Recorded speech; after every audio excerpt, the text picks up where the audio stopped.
Nós vamos falar de um assunto bastante importante hoje e muito polêmico, porque se tem uma coisa que é difícil, você que é pai e mãe sabe disso, e você que é educador também, porque a nossa casa se estende na escola, principalmente quando você tem crianças pequenas. E o que acontece? A dificuldade para se educar uma criança hoje é muito grande, mas nós temos alguns caminhos que você vai conhecer agora. A Thelma Bron está aqui comigo hoje para falar um pouquinho do livro dela, que é o livro Pais que Evoluem, que já está aqui também, daqui a pouco a gente te mostra, para você entender um pouquinho mais essa relação de algo que é fruto da experiência própria, que é muito legal, porque quando você fala alguma coisa ou ensina alguma coisa a alguém, se você já passou por aquilo, agora há pouco eu falava sobre isso, quando você tem a experiência no assunto, as pessoas vão falar para você, mas você pensa que é fácil? Você vai dizer, não, eu não sei, eu sei que não é fácil porque eu já vivi isso. Quer dizer, a tua experiência foi colocada num livro, Thelma, e eu acho muito importante que a gente fale sobre isso, porque os desafios na maternidade são cada vez maiores. A tecnologia veio, em partes, para também causar um desafio ainda maior na relação entre pais e filhos, né? Então, obrigada por você estar com a gente, parabéns por esse livro, e eu tenho certeza que você vai ajudar muita gente hoje, contando um pouquinho dessa tua experiência. Obrigada, eu que agradeço a oportunidade. Conta um pouquinho para mim do que você acha que hoje, com a experiência que você tem e conversando com as pessoas, o que você acha que hoje é o mais desafiador?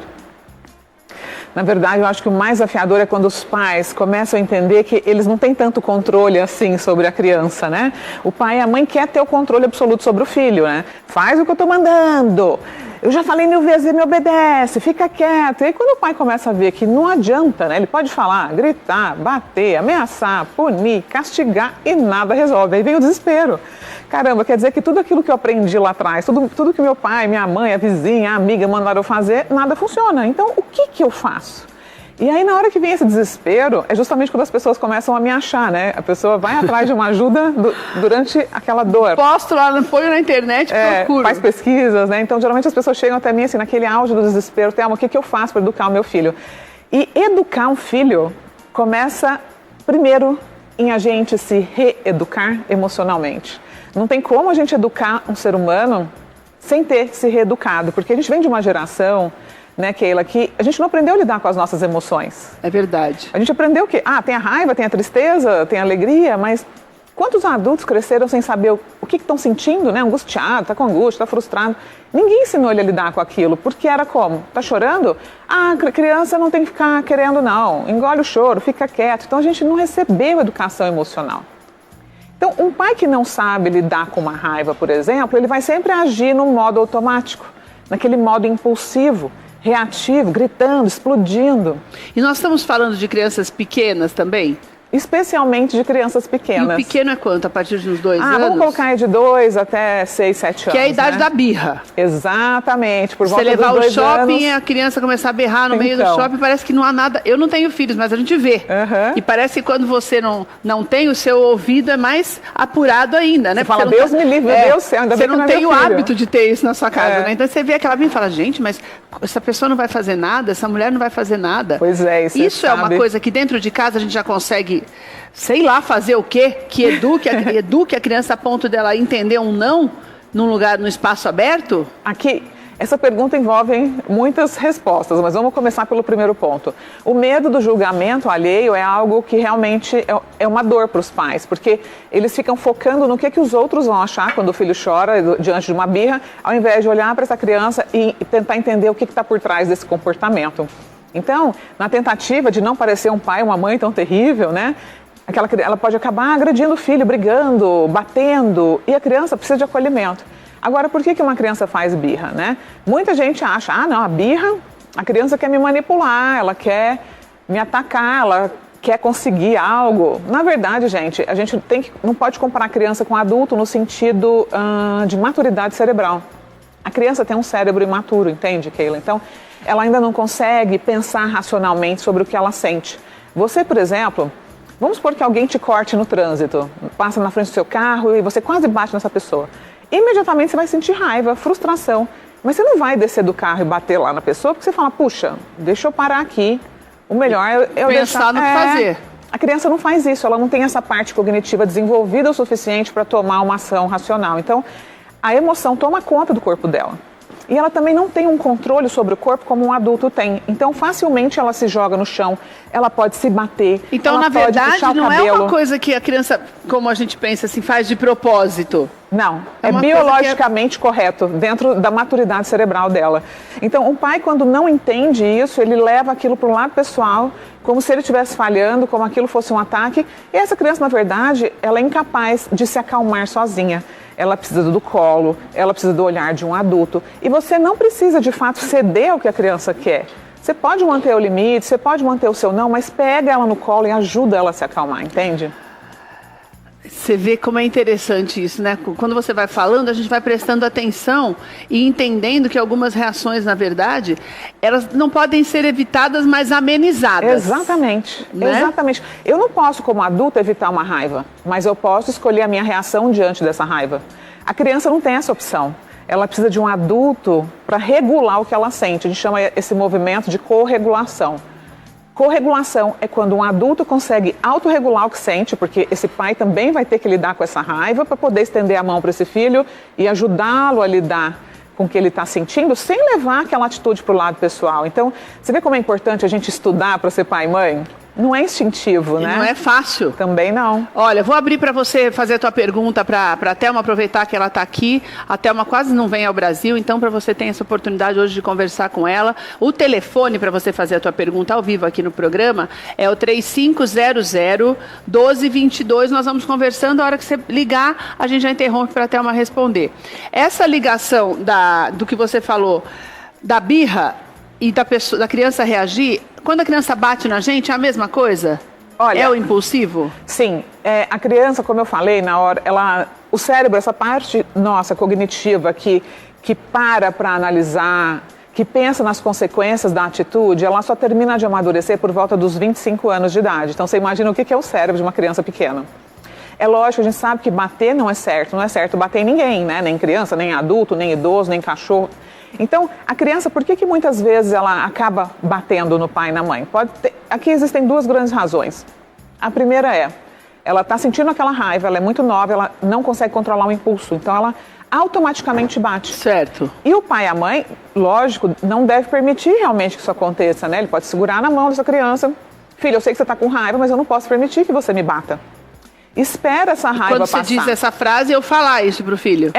Tá. Falar pro filho, eu sei que está com raiva, mas segura a mão dele, eu não posso permitir que você me bata agora. E aí espera a raiva passar para conversar sobre isso com a criança, porque ela precisa de educação emocional. E essa educação emocional a gente vai dar quando ela estiver calma. Na hora da raiva ninguém escuta nada, você concorda? Que na hora da raiva... Nem adulto, quanto menos criança. Passou a raiva, filho. Puxa, quando você estiver com muita raiva, o que você pode fazer para se acalmar? Vamos pensar em formas. Que tal você abraçar uma almofada, respirar? Que tal ir para o seu quarto, deitar lá na sua cama, num cantinho que você gosta, até a raiva passar e depois, quando passar, você fala para mim o que você quer? Esse tipo de conduta que vai dando educação emocional e dando nome para as emoções também para a criança, entende? Entendo e fico pensando que muitas vezes a gente vê quando a pessoa recebe um tapa, ela batendo, né? Então, agora tem uma questão aqui também. A criança que apanha do pai e da mãe, se ela bate instintivamente no pai num momento de raiva, como é que esse pai vai falar para ela que não é certo bater? Não é coerente. Então, eu acho que o maior desafio da gente sermos pais é a gente conseguir ser coerente, sermos bons exemplos e fazer aquilo que eu falo. Se eu bato no meu filho e falo para ele que bater é errado, eu estou sendo totalmente incoerente. E ele não está nem formado ainda para entender a incoerência. Exatamente, né? Mas logo ele vai perceber, né? Porque ele vai crescer. Vou abrir para as pessoas fazerem perguntas, tá? A Bia está na linha. Oi, Bia, boa tarde, tudo bem, querida? Oi, Bia. Alô? Boa tarde. Oi, Bia, tudo bom? Tudo bom. Essa pauta para mim é muito interessante. Eu tenho um problema com a minha filha. Ela desde pequena tenta me agredir, desde que ela começou a falar. E aí vai ser muito interessante para mim esse livro. Mas você já vou complementar para a Thelma responder, porque nós estávamos falando sobre isso. Você costuma bater nela, Bia, ou não? Não, eu acho que é dela natural. Eu não costumo bater, pôr de castigo. Então, pera um pouquinho, vamos lá. Qual é a idade dela? Qual é a idade dela, Bia? 4 anos. 4 anos. Tá. Quando um pai ou uma mãe fala assim, meu filho quer me agredir, a gente precisa olhar e entender o que está por trás de um comportamento infantil. Por trás do comportamento infantil não existe apenas a imaturidade cerebral, existe um ambiente familiar muito importante. Como que é o relacionamento entre esse pai e essa mãe? Como é o relacionamento desse pai com essa filha? Pode ser um reflexo, Pode Thelma? ser um reflexo. Uma outra coisa também, por trás dos comportamentos desafiadores, normalmente existem necessidades emocionais não atendidas. A criança, o ser humano, precisa muito de conexão e pertencimento. Então, quando os pais são muito autoritários, é comum que eles desconsiderem o que a criança pensa e sente. Faz o que eu estou mandando e acabou, né? Fica quieto, a criança não tem que querer. E quando você não dá autonomia, quando você não deixa uma criança, por exemplo, lavar o próprio corpo, tomar banho sozinha, escolher a blusa que ela vai usar, é natural que ela comece a sentir muita raiva. Então, pais que têm a personalidade controladora, que quer tudo do jeito deles, que quer mandar o tempo inteiro, acaba tirando a autonomia da criança. E a autonomia é uma das grandes necessidades emocionais humanas. O que acontece se você perde o seu direito de tomar decisão, de ir e vir? A gente fica... É igual estar dentro de uma prisão. Dúvida. Então a criança, como ela está descobrindo o mundo, ela quer muito explorar, ela quer muito conhecer. E os pais, não por maldade, mas por falta de conhecimento e também na pressa do dia a dia, acaba fazendo pelo filho tudo aquilo que ele poderia fazer sozinho. Você falou isso, eu estou pensando aqui, porque eu acho que hoje a grande dificuldade, hoje, dessa geração, das crianças agora, é que as crianças hoje, parece que elas nascem até mais inteligentes e mais independentes. E eu tenho a impressão de que os pais não conseguem acompanhar isso.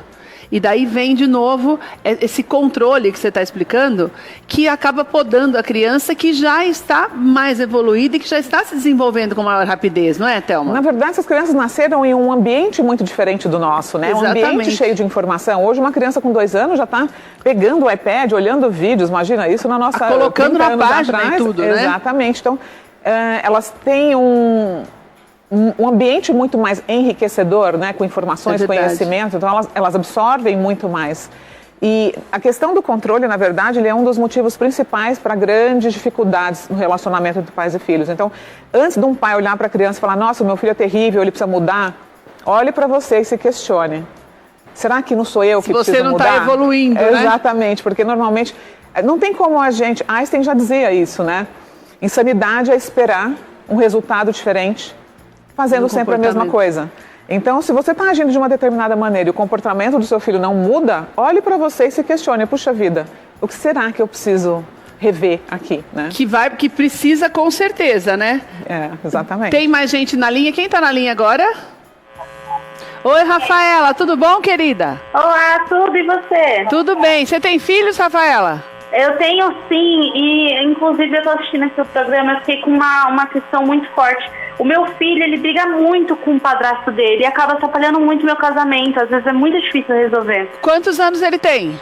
9. 9 anos. Obrigada, Rafa. E aí? Esse é um ponto desafiador realmente, porque é uma figura que entrou na família, né? Então aqui existem muitos pontos. Pode ser ciúmes da mãe, já perdeu o pai, cadê o pai? O meu pai não está aqui, agora o que me sobrou foi a minha mãe, né? O quanto a minha mãe dá atenção para o meu padrasto, fica só com ele e não dá atenção para mim, né? E o quanto esse padrasto está realmente se conectando emocionalmente com essa criança. Então a criança precisa de conexão emocional. Imagina que ela tem um balde, esse balde precisa ser abastecido diariamente. Com amor, com conexão, com brincadeiras, com tempo de qualidade. Então, se esse padrasto, de repente, chega em casa do trabalho, não dá nem bola para ele, dá um iPad para ele, nunca está com ele, é natural que ele se sinta rejeitado, que ele se sinta mal, e ele acaba o quê? Já que você não gosta de mim, eu também não vou gostar de você. Isso é inconsciente, é uma retaliação. Então, a gente não tem que olhar para a criança como vilã. Na verdade, você tem que olhar para o seu ambiente familiar, olhar para o relacionamento que você tem com essa pessoa e o relacionamento que essa pessoa tem com o seu filho, e entender o que está por trás desse sentimento, talvez, dessa criança de abandono, de rejeição, de medo, de insegurança, de desejo de ser vista. Porque a criança não desgosta do nada, né, Thelma? Ah, não gosto. Não Lógico, é uma coisa sem e a razão, criança, né? Ela... Olhei para ele e não gosto Exatamente. dele. Não existe isso, Exatamente. Né? Ela costuma gostar de quem dá atenção para ela, de quem brinca com ela, de quem olha para ela. Então, é importante tirar um pouco esse julgamento, né? O meu filho está atrapalhando o meu casamento, acho que tem que mudar o olhar Porque o seu filho, o seu casamento é importante, mas o relacionamento com o seu filho também é, né? Então, colocar esses pesos na balança e tentar entender emocionalmente o que é que está doendo nessa criança. E nós estamos falando com uma população que é bastante grande. Para você ter uma ideia, o último censo do IBGE dá conta de que pelo menos mais de 600 mil crianças são filhas de pais separados. Então, são famílias que precisam se reestruturar para dar esse embasamento para a criança crescer com qualidade de vida segura, emocionalmente, né, sim, com certeza, necessário. Olha, a Thelma vai falar dos 5 passos para a gente, para você trabalhar o seu tom de voz, sabe? Para não ter aquela gritaria em casa, para a criança já não nascer e crescer nesse ambiente de gritaria. Mas antes disso, eu tenho mais gente na linha, tem um monte de gente na linha, vamos devagar para você poder acompanhar também, tá bom? Para você que está ligando, 3500-1222. A Valéria está na linha. Valéria, boa tarde. Qual é a sua pergunta para a Thelma, querida? Oi, Valéria. Valéria?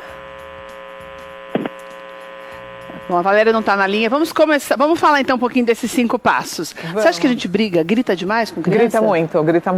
Grita demais. E você sabe que os gritos afetam a mesma área do cérebro que bater?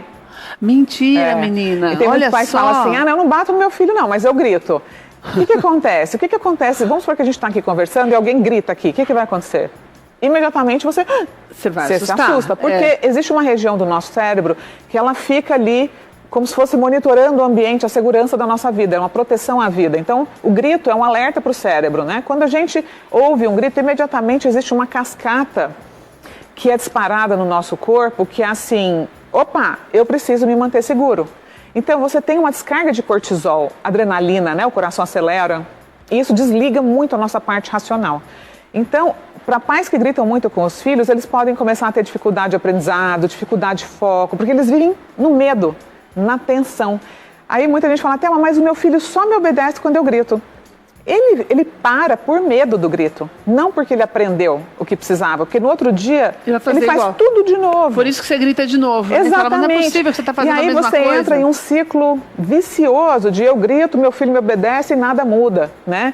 Por quê, então? A criança, nossa espécie, né, somos mamíferos, temos um cérebro mais evoluído de todos os mamíferos e a gente precisa se sentir seguro para aprender.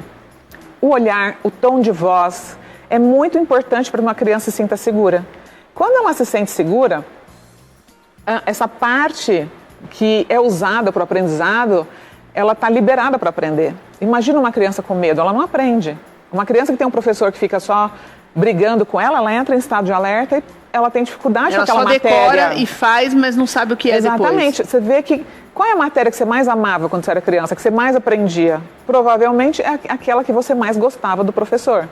Então, em casa é a mesma coisa. Então, assim, os pais que gritam, eles precisam de ajuda para parar de gritar, né? E existem aí alguns caminhos, algumas dicas que eu posso dar para ajudar nessa jornada. Olha, a Valéria agora sim está na linha para conversar com a gente. Valéria, boa tarde, querida, tudo bem? Boa tarde, Keila, tudo bem? Você tem filhos, Valéria? Tenho sim, tenho um menino de 7 anos. 7 anos. Qual é a tua dúvida para a Thelma? Minha dúvida é que meu filho fica agredindo a professora na sala de aula. Sempre foi assim. E você já conversou com ele sobre isso? Sim. O que ele fala? Ele fala que acontece. Que ela fica brava e pronto? Ele fala que ela fica brava, manda ele sentar, mas depois ele pede desculpa, mas faz de novo. Avança nela. Isso. Obrigada, Valéria. E aí, Thelma? Gente, eu sempre vou olhar para a criança. Eu nunca vou olhar para essa criança e falar, essa criança é terrível. Existe algo que fez ela acreditar que é assim que precisa agir. E nessa família, ninguém nunca avançou nessa criança? Thelma? Vamos lá, Valéria. Você tá aí ainda, Thelma? Valéria, na sua casa... Valéria, perdão, você tá aí ainda, Valéria? Sim. Ninguém bate nele na sua casa? Vocês tratam ele com respeito? Não. Desculpa, sempre com respeito, sempre eu baixo para conversar com ele, sempre falo com ele baixo. E o marido também? Em casa, não. Sim, também. É complicado, porque se eu conversar com essa criança, talvez não seja essa a percepção dela. Agora, entende? a professora não pode ter alguma atitude que pode ser também. Desencadear isso na criança? Pode ser, porque a gente só se defende daquilo que é uma ameaça para nós. Você não vai agredir uma pessoa que não fez nada para você. Ela tem que se sentir ameaçada. Então, Se em casa não existe uma questão que desperte essa agressividade nele, pode ser que exista na escola. É importante então entender como que é o tratamento dessa professora com ele, por que ele se sente agredido, entende? Porque como que eu faço para fazer a criança falar? Nunca vai ser julgando, nunca vai ser brigando com ela, mas talvez num momento de brincadeira, por exemplo, você entrar nesse assunto. Filha, me conta como foi seu dia hoje lá na escola, né? O que você fez que você mais gostou lá? Aí pode ser que chegue no momento da professora, o que ela fez para você se sentir assim? E aí é onde entra aquele treinamento emocional. E o que você poderia ter feito de outra forma para não precisar brigar ou bater ou gritar, filho? Isso, a gente não está certo se relacionar assim com as pessoas. Então é um treinamento emocional para ensinar essa criança a lidar com a raiva. É uma coisinha importante que a gente quase não tem mais, que é a paciência, né? E não só a paciência. De você explicar, de você ter esse tempo também, de você sentar e conversar, né, Thelma? Também porque falta um pouco isso, né? O mundo está muito corrido, né? A mulher trabalha, o homem trabalha muitas coisas, mas o que eu posso falar para você, Valéria, ao olhar para o seu filho, entenda o que está por trás disso. É muito raro que tenha um transtorno. Existe o transtorno opositor, desafiador, que a criança realmente ela tem um transtorno e ela se torna uma criança agressiva, mas na maioria das vezes não é isso. Para ela ser diagnosticada com transtorno, ela vai precisar ir num médico, né, num neuro ou num neuropediatra e ser avaliada.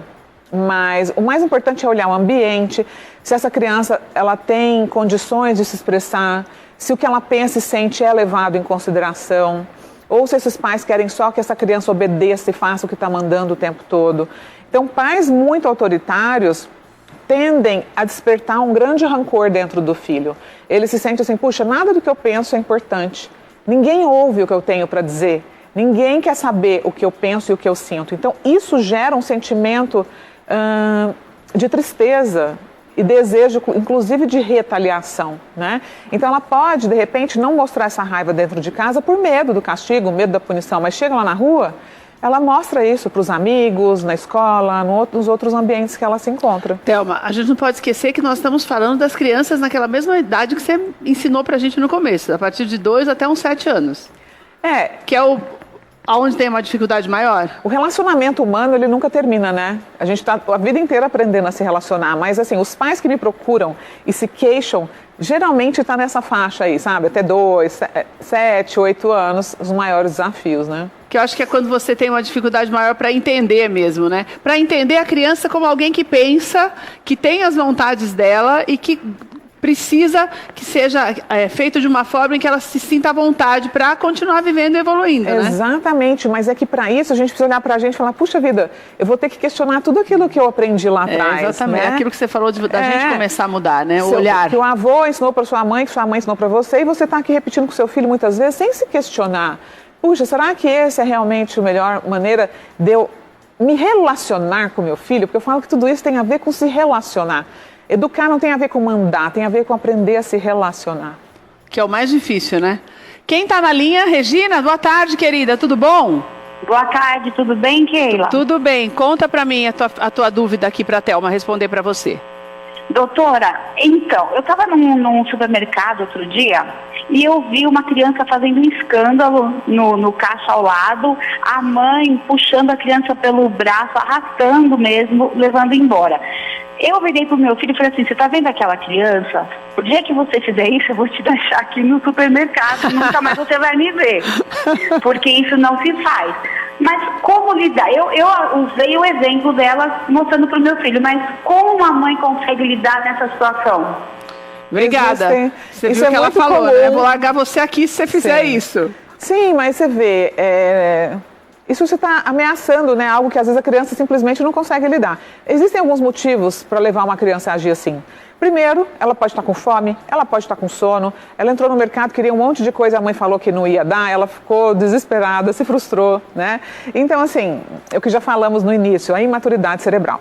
Tem algumas coisas que você pode fazer com uma criança, por exemplo, que é um combinado antes de ir no mercado. Olha, filho, a gente está indo no mercado, mamãe vai comprar apenas as compras da semana, não vou comprar doce, não vou comprar brinquedo, certo? Ok. E o que vai acontecer se você me pedir doce ou chocolate? Mamãe não vai poder comprar dessa vez, certo? Então, já deixa avisado. E se mesmo assim ele der uma Tudo bem, ele pode chorar. Você não tem controle sobre o outro, gente. A gente só tem controle sobre nós mesmos. A gente não querer que um filho chore já é demais, entendeu? Agora, o que você pode fazer também? Dar uma utilidade para essa criança no mercado. Filho, vem cá. Eu vou te dar as compras e você é o responsável por guardar essas compras aqui no carrinho. Sempre que a gente dá alguma função para a criança, ela se sente útil, importante, a chance dela colaborar com a gente é muito grande, entendeu? Será que é por isso, então, que eles estão inventando uns carrinhos pequenininhos? Às vezes eu vejo o pai, não sei se você já viu. Já vi. Uhum. Daí tem o carrinho igualzinho, miniatura. É uma ótima ideia. E a criança fica e a mãe coloca umas coisas lá e a criança passa um tempão lá mexendo e arrumando o carrinho e está se achando o dono da compra. A criança que se sente útil, ela fica feliz, satisfeita. Caramba, papai e mamãe confiam em mim. Olha, eles estão deixando eu encher o carrinho com as compras. Então, isso faz com que ela se sinta melhor. Então, a chance dela colaborar com esse pai, com essa mãe é muito maior. Mas se você chega nesse tom, se você fizer isso, eu te largo, aí já é um convite a uma rebelião, entende? A criança não... Imagina a gente conversando como adultas aqui, né? Se eu chegar aqui te ameaçando, o que você vai fazer? Mas é porque a gente sempre acha que a criança... a visão que a gente tem de criança, esse é o acho problema. que é uma coisa que é um ser que não pensa tanto. Não é um ser humano, né? Você acha que não criança, pensa tanto. Ele pode não pensar tanto, mas ele sente muito mais que um adulto. A gente pensa dessa forma, né? Parece que, eu que sei, porque eu sou maior, já passei por isso, eu que sei. E daí você tira da criança a autonomia que ela tem. A gente sabe mais com certeza, mas a criança sente muito mais que um adulto, porque ela é dominada pelas emoções. O que ela mais sabe fazer é sentir. Então, às vezes, algo que é pequeno para você, para ela é o fim do mundo, entendeu? E aí o pai e a mãe falam, nossa, mas ele está chorando sem motivo. É sem motivo para um adulto. Para a criança não é. Então, quando a gente começa a ter esse olhar de empatia, de falar, caramba, eu sei que para você é difícil, filho. Eu sei que você gostaria de comer um chocolate agora, mas agora é hora do almoço e não é hora para o chocolate. Mas tudo bem ficar triste. Vem cá, você quer um abraço? Depois do almoço você pode comer esse chocolate, ou então no sábado, no domingo você vai poder comer esse chocolate. Só que isso vai exigir o quê? Paciência, que você acabou de falar. Vai exigir de mim uma empatia e um olhar para o meu filho diferente do que eu tenho hoje. Que hoje é como? A criança chorou, fez birra? Nossa, que vergonha. O que vão achar de mim? Que eu sou uma péssima mãe, que menino mal educado. E não é isso, não é sobre isso, entende? Deixa eu te falar, tem mais gente na linha, mas quero te fazer uma pergunta antes. Bater, deixar de castigo, essas coisas estão por fora, não funcionam mais? Não é que não funcionam, gente. Eu acho que depende do que as pessoas acreditam. Não é isso que eu acredito, entende? Eu estudo a neurociência, né, do por isso comportamento que eu tô te perguntando, infantil. dentro do que você está vendo, você acha que não é o ideal? Não, porque existem inúmeros estudos no mundo todo, especialmente nos Estados Unidos, onde eu moro, mostrando os danos emocionais em crianças que apanham. Muita gente fala, mas eu apanhei, eu não morri, eu apanhei, eu sou ótimo. Tá, mas você seria muito melhor se tivesse sido apoiado, educado, compreendido como você merecia. Então, assim, os adultos, muitos crescem inseguros, se metem em relações tóxicas, porque confundem amor com sofrimento. Muitos pais falam, eu tô te batendo porque eu te amo. Então, assim, a gente não precisa agredir alguém fisicamente para educar, muito menos uma criança. Existe um caminho possível de educar e colocar limites de forma respeitosas e que é muito mais difícil do que simplesmente eu chegar e bater. O que é mais fácil? É muito mais fácil, né? É muito mais fácil eu estar com raiva e agir no modo automático. Ou colocar lá no canto para ficar de castigo. Vai dar muito mais trabalho eu olhar para mim, olhar para essa raiva, frear essa raiva e conversar com essa criança quantas vezes forem necessárias, focar em soluções, ensinar ela a pensar. Porque quando eu boto a criança de castigo, ela não está pensando. Ela está com raiva e ela está pensando o que eu vou fazer da próxima vez para não ser pega. Ou magoada, ou né? Como que eu vou me vingar dessa velha bruxa, não é assim? Como que eu vou me vingar desse homem que só bate em mim? Então, quando você se torna aquele pai e mãe que só sabe corrigir na agressão emocional ou física, você está se desconectando emocionalmente do seu filho. E a chance é que ele cresça e realmente vá para o mundo dando mais importância para o que os amigos dizem, para o que a namorada diz, né? Aquela coisa que ele vai correr de você e não para você quando ele tiver um problema. Você sabe que é impressionante como algumas atitudes que a gente não percebe podem afastar as pessoas que a gente ama, né? Muito. Porque isso se você for pensar bem, o adulto, você lida melhor com fora, né? Com um grito, por mais que você fique magoado, você vira uma página, né? E nós estamos falando de alguém que está se desenvolvendo ainda, quer dizer, se afasta. Por isso que muitas vezes os pais e os filhos se afastam de uma maneira absurda depois de adulto, triste, né? E aí muitos pais também, depois que começam a me acompanhar, leem o meu livro, falam, puxa, Thelma, Eu fico muito triste porque meu filho já tem 20 anos, eu bati muito nele, eu agredi muito ele, hoje ele não quer mais falar comigo. Como que eu faço para recuperar isso? Então é uma dor muito grande, né? E é difícil, esse processo é muito mais difícil, né? Muito mais, porque ele já é um adulto, né? Ele já não depende mais de você como uma criança depende, que você... Imagina que a criança é como se fosse um barro ainda mole, uma argila que você consegue ainda moldar, né? Você consegue ensinar e o papai e a mamãe estão ali, é a pessoa mais importante da vida dela, então tudo que você fala tem muito valor. A partir do momento que você já se torna um adolescente, um adulto, o adolescente começa a questionar, poxa, será que meu pai está mesmo certo? Será que o que minha mãe está falando realmente é assim? Começam os questionamentos, né? Então, uma coisa que é muito importante deixar claro, né, para quem está assistindo a gente aqui, é que sim, disciplinar é importante, ter limites é extremamente necessário. A questão é como você faz isso. Não precisa bater. Né? O meu pai, por exemplo, é a pessoa que eu mais respeito no mundo, ele nunca encostou o dedo em mim. E eu sempre ouvi o que ele tinha a dizer porque eu me sentia respeitada. O respeito é uma via de mão dupla. Então, respeito a gente não pede, a gente inspira com as nossas atitudes. Com a maneira como a gente trata, né? Quem está na linha com a gente? Oi, Maria, boa tarde, querida, tudo bem? Tudo bem, boa tarde. Qual é a sua pergunta para a Thelma? Então, porque assim, eu tô vendo aí tudo isso e será que faz mal mesmo? Porque eu fui criada com... Meus pais me bateram, mas eu não tenho nenhum trauma, eu não tenho nada. E eu acho que às vezes é preciso, assim, quando seu filho faz alguma coisa, a gente às vezes tem que... Às vezes a conversa não adianta, tem que bater, dar um tapa de vez em quando. Ou seja, quando é necessário você, por exemplo, dar uns tapinhas no seu filho. Isso mesmo. Tá, então vamos lá. E se você soubesse outras formas de agir, você continuaria batendo nele? Eu já tentei muitas coisas. Então. E às vezes eu acho que pelo menos é necessário você dar um... Porque não é questão, porque ele acaba, você quer dar o respeito conversando e aí ele acaba faltando com o respeito mesmo na conversa. Aí eu acho que os tapas são relevantes. Aí quando você bate nele, fica tudo certo? Ele fica ótimo depois? Sim, eu acho que fica assim, pra mim fica tudo bem. Eu acho que então, tá tudo certo, né? Mesmo. Então não tem mais problema para resolver, então. Não tem? Não, né? Geralmente... Mas então... ela não pode ter os... Obrigada, viu, Maria? Ela não pode ter os reflexos disso no futuro? Não é, é que as pessoas falam assim, eu apanhei, né? A pessoa não entende. A gente sempre fala isso. A pessoa não entende os impactos disso. Por exemplo, a pessoa que apanha, ela fica insegura, ela tem dúvidas sobre o próprio valor. Ela pode ter dificuldade, por exemplo, de prosperar na vida, porque ela não acredita que merece o melhor da vida. Ela procura relacionamentos tóxicos, onde o marido trai, bate nela, porque ela foi criada daquela forma e acha que tudo bem apanhar, tudo bem ser desrespeitada. O problema é que a gente não faz essa ligação, né?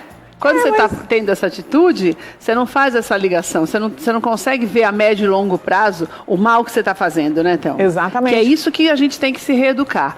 Você que não tem filho ainda, é um ótimo... Eu acho que as pessoas que não têm filhos é que tem que pegar esse livro e ler e devorar. Por quê? Porque você precisa ter essa educação emocional para ter filhos. Ter filho é algo muito difícil e muito precioso. Demais. Se você tem essa oportunidade de se preparar para isso, com certeza você vai ter outras reações, nossa, né, Thelma? Muito. E assim, eu já dei tapa nos meus filhos, quando eles eram pequenininhos, eu batia na mão, batia na bunda.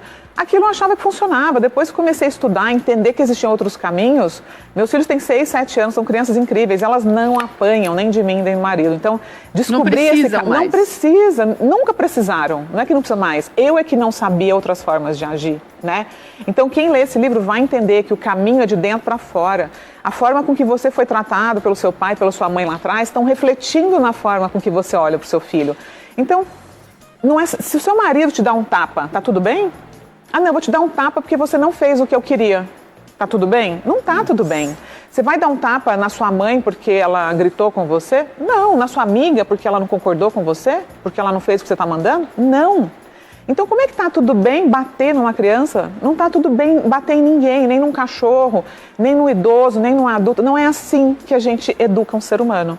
Então eu sei que vai ter muita gente que vai defender, que eu apanhei, não morri, mas busque conhecimento. Você que está aí defendendo bater numa criança, estude, busque ver o que a ciência fala, porque o que a gente vê no mundo é uma grande falta de autoconhecimento. É verdade. Um monte de gente que não consegue um emprego que ama, não é feliz no trabalho, não é feliz no casamento, cheia de relacionamentos tóxicos, né? É traída, é enganada e ela não olha para a própria infância. A infância é a base da vida e lá está o seu grande modelo, né? Então, crianças que foram desrespeitadas, que aprenderam a obedecer cegamente, que foram violentadas não só fisicamente, porque dar tapa é violência, porque se meu marido me der um tapa, isso vai doer a minha alma, assim como dói na alma de uma criança. Existem outras formas de violência, que é gritar, criticar, humilhar, comparar. Tudo isso fere o ser humano. Então, muitos pais também comparam, né? Ah, porque o seu amigo só tira 10 e você não. Ah, porque o seu irmão não faz xixi na cama e você faz. Tudo isso faz com que a criança se questione. Puxa, eu não sou uma boa criança. Ninguém acha que eu sou bom, então eu não sou bom mesmo. E essas crenças vão você vai crescendo, perpetuando, vão crescendo, entendeu? Junto com você. Exatamente. Se eu parar para fazer uma análise dos pais, por exemplo, que eles procuram, toda vez eu pergunto, como foi a sua infância? E ele vai acabar descobrindo que ele está ali repetindo um padrão, uma crença que veio lá de trás, né? Olha, vou deixar... Nossa, Thelma, obrigada por você estar com a gente hoje, viu? Foi super esclarecedor. Esse é o livro da Thelma que eu falei para você, Pais que Evoluem, que é a intenção mesmo. Você precisa evoluir para poder criar filhos saudáveis, que tenham adolescência e a vida adulta saudável. Lá no Instagram da Thelma tem muitos artigos que vale a pena você conversar com ela também, que ali tem todos os contatos. Thelma.abrão, tá aqui na tela para que você possa conhecer melhor o trabalho dela e também para você adquirir o livro. Sabe, tem algumas coisas que a gente precisa começar a admitir que nós temos que mudar. Todo mundo está evoluindo e a gente não é melhor só porque é mais velho. Isso que é o mais importante, né, Thelma? A gente está sempre aprendendo, sempre. Né? Enquanto a vida, a gente precisa evoluir. Eu falo que é como uma cebola. Você tira uma camada, vem outra, você vai sempre se descobrindo, né? Obrigada, viu, querida? Obrigada a você. Uma alegria ter você com a gente. Obrigada.